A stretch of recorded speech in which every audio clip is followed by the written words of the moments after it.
മുകളിൽ സോളാർ പാനലുകൾ ഉണ്ടോ? എന്നാൽ ഈ സോളാർ പാനലുകൾ വെറുതെ വെച്ചാൽ മാത്രം പോരാ, അവ കൃത്യസമയത്ത് വൃത്തിയായി സൂക്ഷിക്കുക കൂടി വേണം. പൊടിയും അഴുക്കും അടിഞ്ഞുകൂടിയാൽ നമ്മുടെ സോളാർ പാനലുകളുടെ കാര്യക്ഷമത 20-25% വരെ കുറയാൻ സാധ്യതയുണ്ട്. എങ്ങനെയാണ് സോളാർ പാനലുകൾ സുരക്ഷിതമായി വൃത്തിയാക്കാമെന്നാണ് ഈ വീഡിയോയിൽ നമ്മൾ നോക്കുന്നത്. നമ്മുടെ നാട്ടിലെ കാലാവസ്ഥയിൽ പൊടിയും അഴുക്കുമൊക്കെ കൂടുതലാണ്. അതുകൊണ്ട് തന്നെ ഇത്തരം പൊടിയും അഴുക്കും ഒക്കെ സോളാർ പാനലുകളിൽ പറ്റിപ്പിടിച്ചിരിക്കുന്നതിന് കാരണമാകാറുണ്ട്. ഇത്തരം പൊടിയും അഴുക്കും ഒക്കെ പറ്റിപ്പിടിച്ചിരിക്കുന്നത് കൊണ്ട് തന്നെ സൂര്യപ്രകാശം ഷെല്ലുകളിലേക്ക് പോകുന്നത് തടസ്സപ്പെടുത്തുകയും ഇത് വോൾട്ടേജ് കുറയ്ക്കാൻ കാരണമാകുകയും ചെയ്യുന്നു. മഴ പെയ്യുന്ന സമയത്ത് ഇത്തരം അഴുക്കുകൾ പോകുമെന്ന് കരുതുമെങ്കിലും പച്ചിക്കാഷ്ടം പോലുള്ളവ പറ്റിപ്പിടിച്ചിരിക്കുന്നതിന് കാരണമാകും. അതുകൊണ്ട് തന്നെ മാസത്തിൽ അല്ലെങ്കിൽ ആഴ്ചയിൽ ഒരിക്കൽ ഇത് കൃത്യമായി വൃത്തിയാക്കേണ്ടതുണ്ട്. ഏറ്റവും പ്രധാനപ്പെട്ടതെന്ന് പറയുന്നത് സമയമാണ്. അതായത് ഉച്ച സമയത്ത് സോളാർ പാനലുകൾ നല്ല ചൂടായിരിക്കും. ഈ സാഹചര്യത്തിൽ നമ്മൾ തണുത്ത വെള്ളം ഉപയോഗിച്ച് സോളാർ പാനലുകൾ വൃത്തിയാക്കാൻ ശ്രമിക്കുകയാണ് എങ്കിൽ അത് വിണ്ട് കീറാനുള്ള സാധ്യത കൂടുതലാണ്. അതുകൊണ്ട് തന്നെ രാവിലെ 6 മണിക്ക് മുമ്പോ വൈകുന്നേരം 7 മണിക്ക് ശേഷമോ വൃത്തിയാക്കാൻ ശ്രമിക്കുക.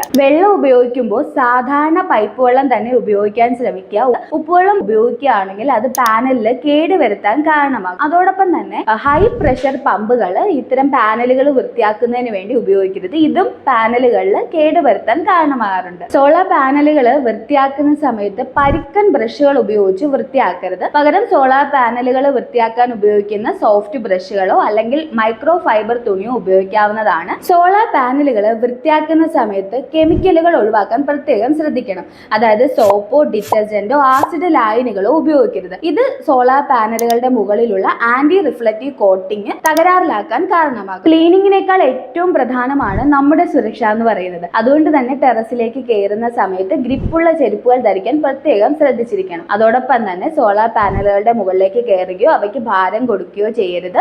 ഇനി നനഞ്ഞ കൈ ഉപയോഗിച്ച് സ്വിച്ച് ബോർഡോ ഇൻവെർട്ടറോ തൊടുകയോ ചെയ്യരുത്. കൃത്യമായ ഇടവേളകളിൽ ഇങ്ങനെ സോളാർ പാനലുകൾ നമ്മൾ വൃത്തിയാക്കിയാൽ അത് കാര്യക്ഷമമായിട്ട് വളരെ കാലം പ്രവർത്തിക്കുന്നതാണ്. അപ്പോൾ ഈ വീഡിയോ നിങ്ങൾക്ക് ഇഷ്ടപ്പെട്ടാൽ ലൈക്ക് ചെയ്യാനും സബ്സ്ക്രൈബ് ചെയ്യാനും മറക്കരുത്. സോളാർ പാനലുകളുമായി ബന്ധപ്പെട്ട കൂടുതൽ വിവരങ്ങൾ അല്ലെങ്കിൽ സംശയങ്ങൾ നിങ്ങൾക്കുണ്ടെങ്കിൽ താഴെ കമന്റ് ആയിട്ട് രേഖപ്പെടുത്താവുന്നതാണ്.